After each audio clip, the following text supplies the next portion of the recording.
Javed. I am a student and today I am going to talk about an ideal leader and good governance.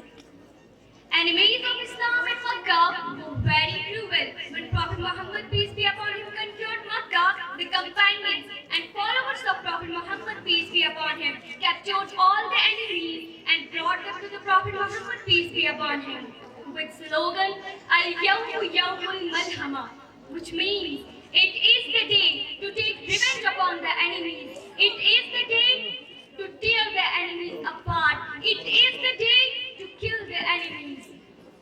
Enemies with those people who tortured Prophet Muhammad, peace be upon him, when he was in Makkah. Enemies with those people who abused Prophet Muhammad, peace be upon him, when he was in Makkah. Enemies with those people who compelled Prophet Muhammad, peace be upon him, and his companions to leave Makkah. Enemies with those people who surround Prophet Muhammad, peace be upon him, and even try to assassinate him. And see how our Prophet Muhammad, peace be upon him, responded to the slogans of his companions. Prophet Muhammad, peace be upon him, said, Al-Yawmu Yawmul Marhama, which means it is the day to show mercy upon the enemies. It is the day to forgive the enemies. It is the day not to torture the enemies. Such a compassionate and forgiving leader, Prophet Muhammad, peace be upon God. Ladies and gentlemen, when a good and efficient leader dies, his party too dies with him. And it takes decades and decades to emerge such a good leader again in the party.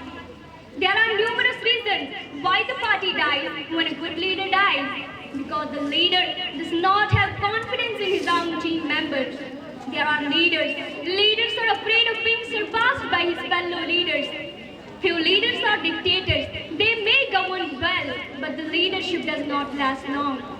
But with Prophet Muhammad, peace be upon him, there were no such loopholes. He was a perfect leader this world has ever witnessed.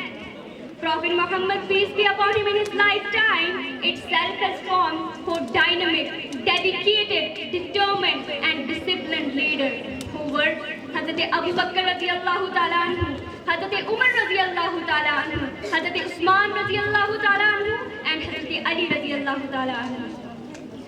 I would like to put light upon a very efficient and good leadership skill are one of the disciples of Prophet Muhammad, peace be upon him, Hazrat Umar radiallahu ta'ala anhu. He ruled about 30 countries, and I say a few names: Iran, Iraq, Oman, Egypt, Syria, etc. It's not easy to rule a state today, but Hazrat Umar radiallahu ta'ala anhu ruled half of the world and was well known for doing justice to every citizen of the state he ruled. Hazrat Umar radiallahu ta'ala anhu issued 6 instructions to all the governors of the state he ruled. And the governors were answerable. In case of the fail to follow them, they were terminated if they found wrong. 6 instructions issued by Hazrat Umar radiallahu ta'ala anhu were not to wear fashionable clothes, not to eat delicious food, which means not to have a variety of food at the same time, to let the common people have easy access to concerned people at office, to let the office function 24 hours a day, to attend the funeral ceremonies of the citizens, to visit the people who are sick and ill.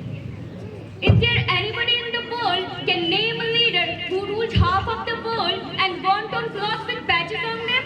Is there any leader in the world who carried cans of drinking water on his shoulders for poor and widowed women? Is there any leader in the world who visited the place alone without being escorted by guards? Ladies and gentlemen, it was Hazrat Umar radiallahu ta'ala anhu. That's why probably Mahatma Gandhi, the father of a nation, said, if India achieves good governance, India should be ruled by a leader like Hazrat Umar radiallahu ta'ala anhu.